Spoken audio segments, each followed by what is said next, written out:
All right, I think we can go ahead and get started. Thank you all for joining today. This is our second session of our Talking Data series in honor of Data Privacy Week. Give Data Brokers a Slip, featuring a presentation from Consumer Reports. So I will kick it off to Alan and Don to get us started. All right. Welcome, welcome, welcome, everyone. I know people are still filtering in and finding your way, but we're really excited to talk to you today and excited for our conversation.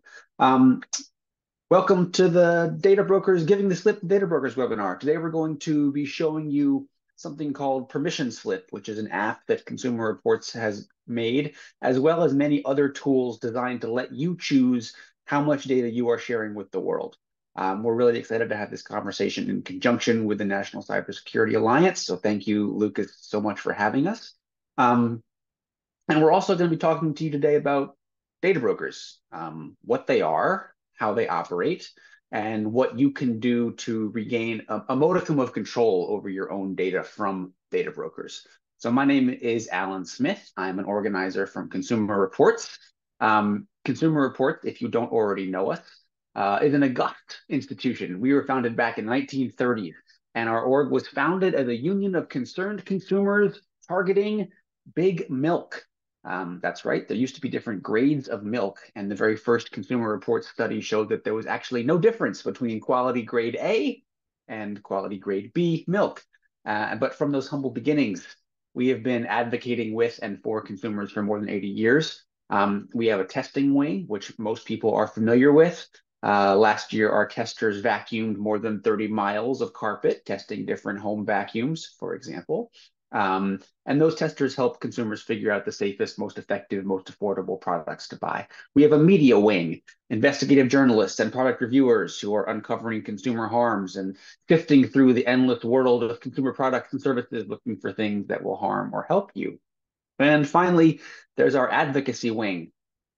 That's me, or I'm part of the advocacy wing. We work to advocate for change at the policy level by pressuring corporations to do better and by working on a local level to fight for things like better internet, cleaner water. And that's, like I mentioned, the part of Consumer Reports that I work for.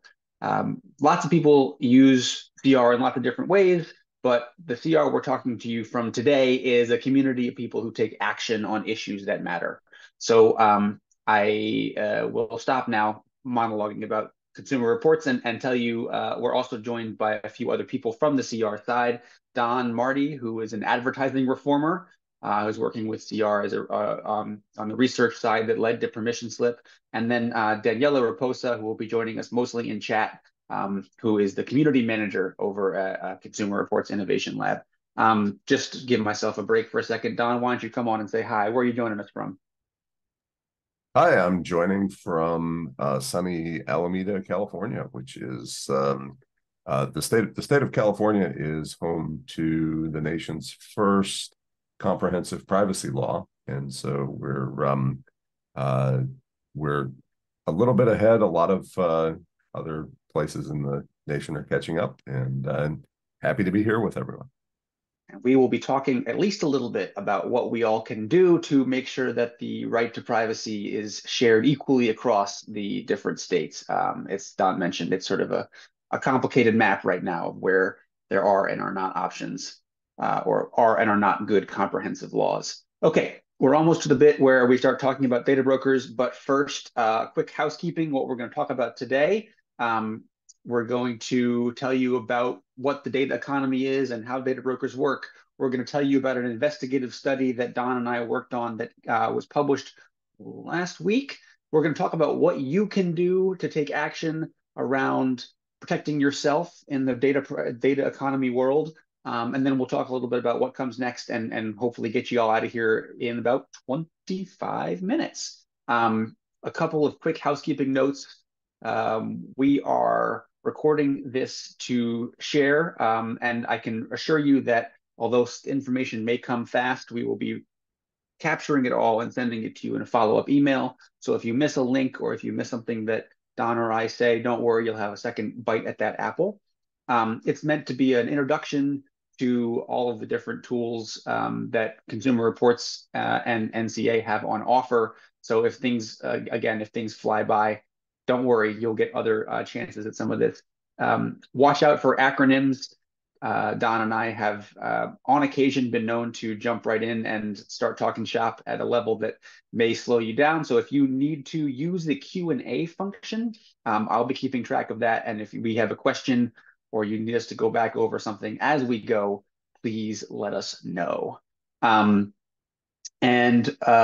think with that said, I'm going to start off with a very broad question that I think, will get us started on this conversation. Don, what is a data broker and why do we care about them? Well, a data broker is a company that you don't have a direct relationship with, but that has some kind of information about you. And a lot of data brokers like to brag on having lots of information, but typically the kind of information that they have is both real information, such as where you live, what your email address is, and what kind of stuff you buy, as well as inferred information. So when I have used some of my rights under California law, I've found inferences about myself, such as propensity to be an influencer on social networks, 14. And I don't have a whole lot of comprehension of what some of those inferred values mean. Some of them are things like likely to switch phone plans, in the market for a car, but a lot of them are kind of incomprehensible alphanumeric codes. And those can be used for all kinds of purposes, not just which advertising I get, but things like which special offers and discounts I might be offered. Of course, which kinds of ads for jobs or housing I might get, and all kinds of other ways affecting how I'm treated by different companies.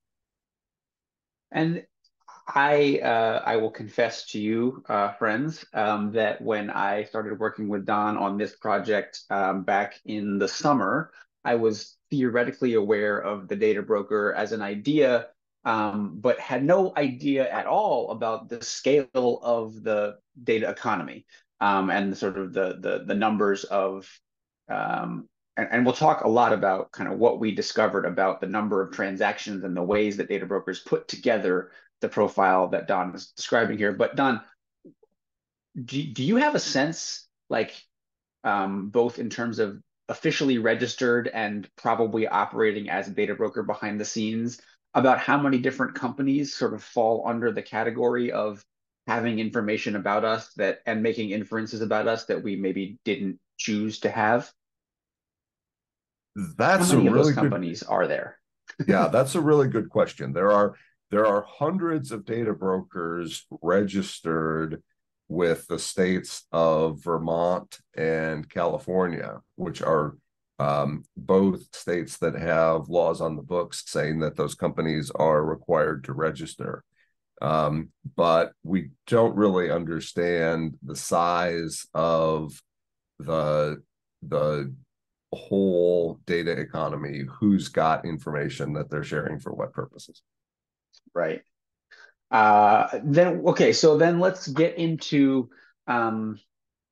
the idea of a recent study that we worked on together that published last week, and maybe we can drop the study into the chat. Again, caveats, you'll be getting all these links in a different way, shape, and form. But Don, tell us about kind of why are people seeing the Facebook logo on their screen right now? What does Facebook have to do with this process, and why did we use Facebook to conduct the study that we conducted? Well, around 2016, 2017, there was an interesting set of privacy disputes and requests involving Facebook, which the company ended up addressing by making some data tools available to their users.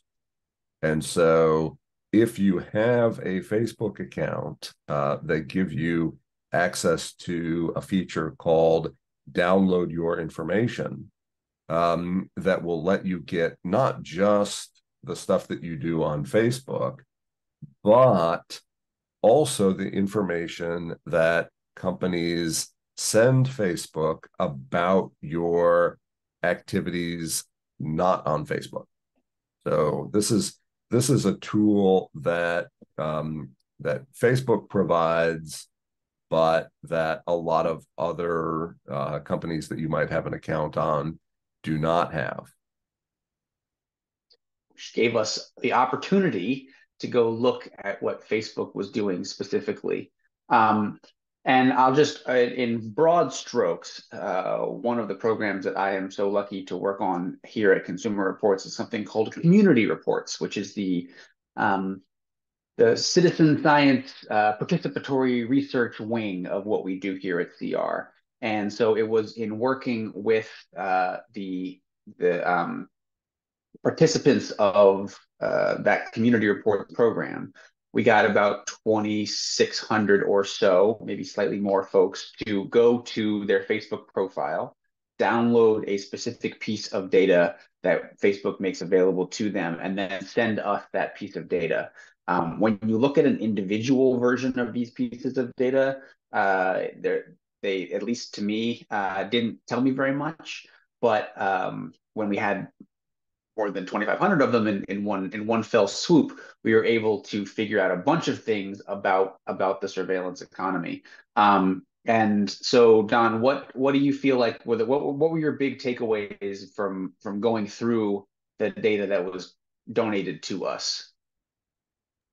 Well, I had taken a look at my own download your information data, and I had seen some interesting companies that I was surprised had my information, and were transferring it to Facebook.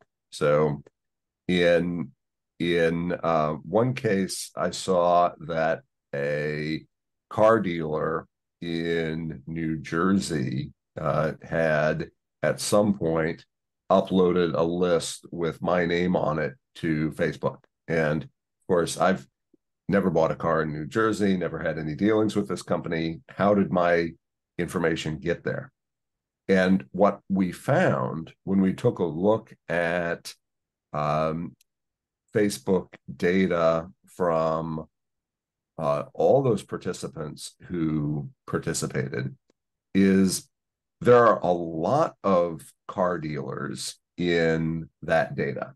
So there's one dealership in San Benito, Texas, which has a population of 24,665 people. And that one small town car dealership managed to have information on about 10% of the volunteers in the study.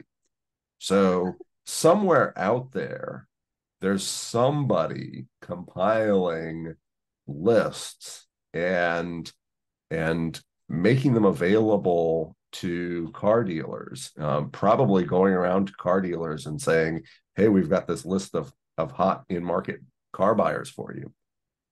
And in reality, what's going on is that there's some kind of an exaggerated set of car buyer data being shared around somehow. So big mystery. And I think we got a question in the Q&A sort of about the types of data here that we're talking about. So one, you've already mentioned a few different things, sort of propensity to buy a car being one of them. The question is, can student learner data end up with data brokers, maybe via a third-party service that students use in combination to their learning management systems? Higher ed students. I guess I don't know if you have a particular answer to that question, but it does allow me to kind of ask a larger question here, which is, you know, what's the breadth of data that these companies consider worthwhile kind of collecting on us? And yeah. Oh, hard drive disk space is dirt cheap now. They collect everything. They collect old addresses, they collect stuff that you bought many years ago. There's really in the USA, in most cases, there's really not a lot of downside to keeping everything that you can. In the case of Facebook, what's being transferred from those companies to Facebook is one of two things. It's either something called a custom audience, which is a list of some kind of a personal identifier, like your email address or your phone number. Or the other thing that they're sending is events.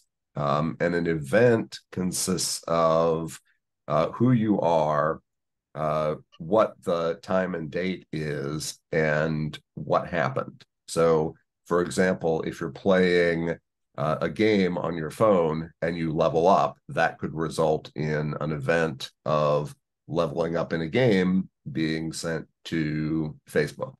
If you visit a physical store location or some other location, that could result in a visit event being sent to Facebook.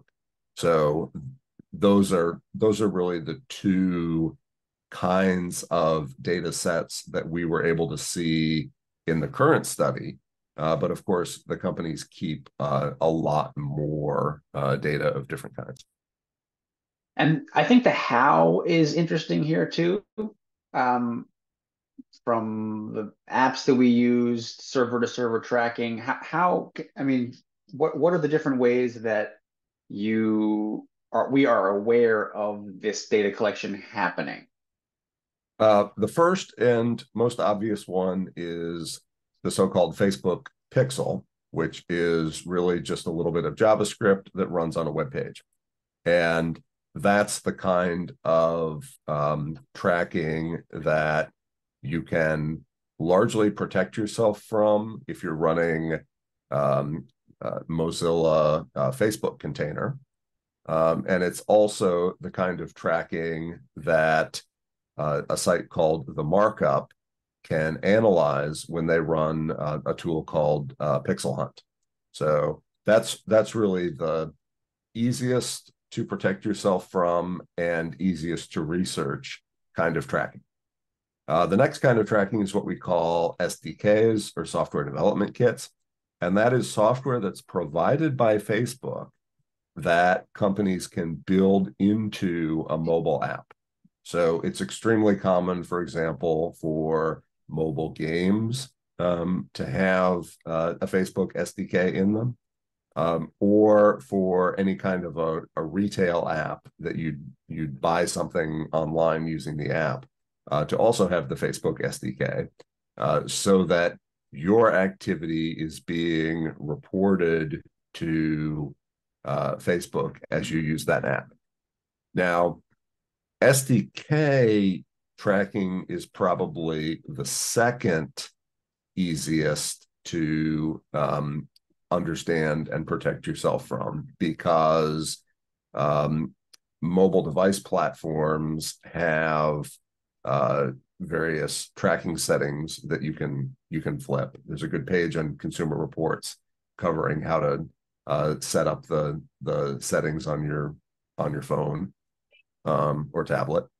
And then that kind of tracking is somewhat feasible to research, because you can hook up that device to the internet by way of a proxy and then watch which traffic is going through that proxy. So you can see, this app is from example.com, but the app is communicating with both example.com and facebook.com. Now we get to the final kind of tracking, which is absolutely the hardest to either protect yourself from technically or to understand. And that's something that Facebook calls Conversion API, CAPI. And it's a form of server-to-server tracking. So in the case of an app from example.com, the app only communicates with example.com, but the example.com server makes a separate connection to facebook.com, and that separate connection doesn't touch your device at all. So from the point of view, you never see it happening. Yeah, you can't see it happening. You don't ever see those packets moving through any hardware that you control. So if you want to research that traffic, or if you want to protect yourself from that tracking, you don't have a direct way to do it. Okay, well, we have painted a picture here of a large group of companies who are trying to catch every different piece of data they can about us, from things seemingly vital to things seemingly superfluous, get them all into the same place and figure out what to do with that. I don't want us to leave this conversation today with the sense that we are simply subject to only be harvested for our information. So let's get a little bit into what you can do about it. Don already mentioned some really important things you can do on your own devices. You know, change your mobile device settings. Consumer Reports has, and I believe the NCA has also done this, but we have a set of resources for a boot camp for how to lock down your devices, which we would recommend that you follow. And then if you kind of go one step up from what you can do for your individual devices, how to lock them down, how to turn off some of the data sharing and data leakage that those devices have, the next level up might be to turn on global privacy control. Don, what is global privacy control? And Daniela, thank you for dropping that link in. That's our data boot camp with a lot of step-by-step instructions for how to change your mobile device settings. Global privacy control is an implementation of a legal requirement that was originally a thing in California, that lets you opt out of having your information sold or shared with third parties. And so the CCPA, which is the original California privacy law, included the idea of a control that you can set once, and then any website that you go to with that browser will automatically receive that signal. And so global privacy control is, from a technical point of view, it's an HTTP header, and it's also a JavaScript variable that you can check. From the user point of view, it's a setting that you can set once, and then it is sent to all the sites you visit. So if you have an account with a company and you log into your account with your global privacy control turned on, then that applies your privacy setting to your whole account. Someone asked us in the Q&A, do you both use these as well to protect your information? I will say, not only have I gone through our boot camp and I do use the global privacy control, but I'm really excited about this third thing to share with you all. Permission Slip is an app. It's a free app that Consumer Reports has created. And it is, it is something that will act as your agent in the field. You can set it to make requests using the CCPA law and the California laws that Don mentioned, giving us the right to have our data deleted or ask a company to stop selling their data. The app will make this request to one company at a time, if that's what you choose, or to a whole suite of companies on your behalf. And then we will track for you and with you how those companies are getting back to you and whether or not they are meeting the requests that you have made. And I also use permission slip. I've been very excited to kind of be part of the research and development leading to permission slip. And in fact, the community reports project that I mentioned earlier has had a large hand in testing the CCPA law, the California Consumer Protection Law in California, discovering that law was not all that useful to consumers because there are so many data brokers. It would take so much time to make all of these opt-out requests, and then learning that we could do it all for you in one fell swoop with this permission slip app. I know that we are running out of time, and I do want to get to a couple of different questions. So I will run really, really quickly through, and also note that you will have the opportunity to follow these links later to join our data bootcamp and participate in our data action day, which is coming up at the end of next week. It's coming up on January 29th, coming up very soon. And Data Action Day will be a place for all of us to collectively do a lot of the steps that we've talked about today on this webinar. Join our community reports project and help us investigate the surveillance economy and other things that are coming up as we go. And then finally, sign our petition to the FTC to do a better job of regulating the amount of data that companies are able to collect about us. I want to just, one more thing in the sort of like what we all can do. Olga mentioned in the Q&A that she says, I had some data somehow collected, posted on Facebook, and that almost got me kicked out of a college club. I am an autistic person, so people watch your data if you are a minority. Thank you for sharing that, Olga, and I'm deeply sorry that happened. But I will say that one of the superpowers that we have at CR is the ability to capture consumer stories like that one, like the story that someone mentioned about Target sending ads about childcare and pregnancy related products to teenagers before the family found out that they were pregnant. Like those stories of real consumer harm are incredibly valuable to us as we advocate to the FTC, but also to different companies to do a better job of keeping track of our data privacy. So we would love it if you would, among all the other things that we've just gone through here, we would love it if you would share your stories with us. Community@cr.consumer.org is a great way to get in touch, but also we have just a ton of links bombing into the chat here for you, including a share your story ask if you have a particular story that you have about your own world of harm. Okay, let's see if we can get to any of these questions before we run out of time here, Don. But let's go with, oh gosh, good questions. People are liking permission slip. Let's go to this one. Just to play devil's advocate, when we're downloading and using CR permission slip, aren't we just giving permission to yet another company to maintain our data? Do you know, Don, about how permission slips backend works there? Because I can speak somewhat to that, but I wonder if you feel like that is a question that you have a thought on.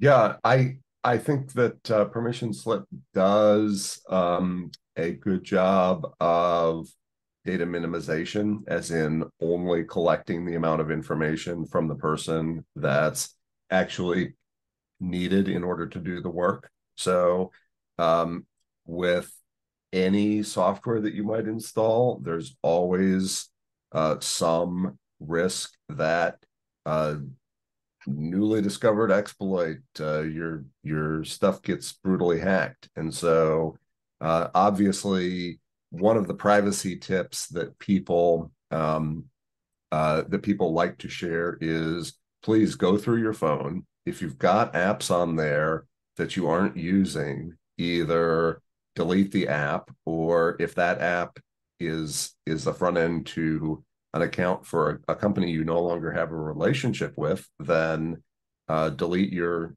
account with that company. So I would say all software has some risk to it.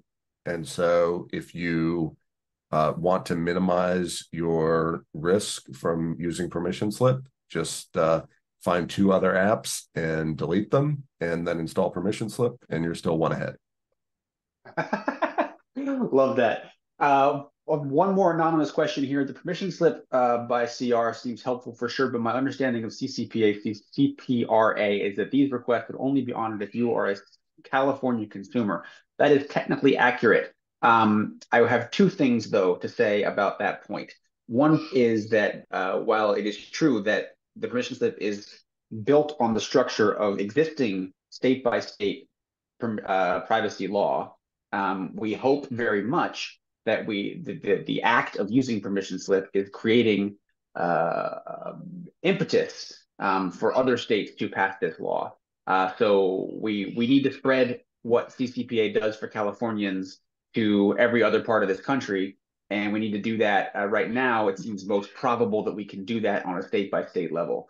So if anyone on this call right now is interested in making sure that your state, if you are not in California, has a robust consumer protection law that could be scaffolding for making absolutely sure that permission slip and other tools like that work for you, hit us up, community@cr.consumer.org, right there on your screen. We'd love to work with you. We're going to be thinking about different pieces of legislation that are and are not moving in different parts of the country. The last thing I'll say is that California, you guys may or may not know this, is very large. There are a lot of people in California. And for a lot of companies, it's just not been worth it to kind of make 2 different streams of how they process these data requests. So behind the scenes at Permission Slip, we are seeing that there's a slightly lower uptick of acceptances from companies if you are not in California. But I'm in New York, and I have used permission slip with great success to set all kinds of different privacy recommendations for places across the country. Even if they are not legally obligated to do so, it is at this point in their business proceedings easier to go with the flow and not try to understand exactly where I am in the country. And I think that that is going to continue to be the case as the different collection of laws rolls out. We're now 3 minutes over. I'm going to give you the last word, Don. Is there a particular question in here that you are excited about, or is there a last word that you want to get off your chest before we let people go? Oh, I just want to say there are a lot of great questions, and that it would really be great to get an opportunity to address more of them, especially specific technical questions like this browser extension or that setting. So I'd like to encourage people to join the CR community, and maybe Alan, you can save that list of questions, and we can put up some answers on a website. Chuck says, no, keep going. We're not allowed to leave yet. I will say I can hang on for another 5 or so minutes and keep knocking down questions, but I do always want to be very respectful of people's times, and you guys gave us a half an hour, and we've taken more than that. So I will just say that last thing that I put up there, the community@cr.consumer.org. If you didn't have a question that you wanted to get in here, that's to me. I look at that every day. So drop us a line there. If you want to work with us to expand these laws to different parts of the country, or if you even want to work with us to do research into data brokers and how the data economy, surveillance economy is unfolding, all of those things, we would love, love, love a chance to get to work with you on those opportunities. So I will officially close it there.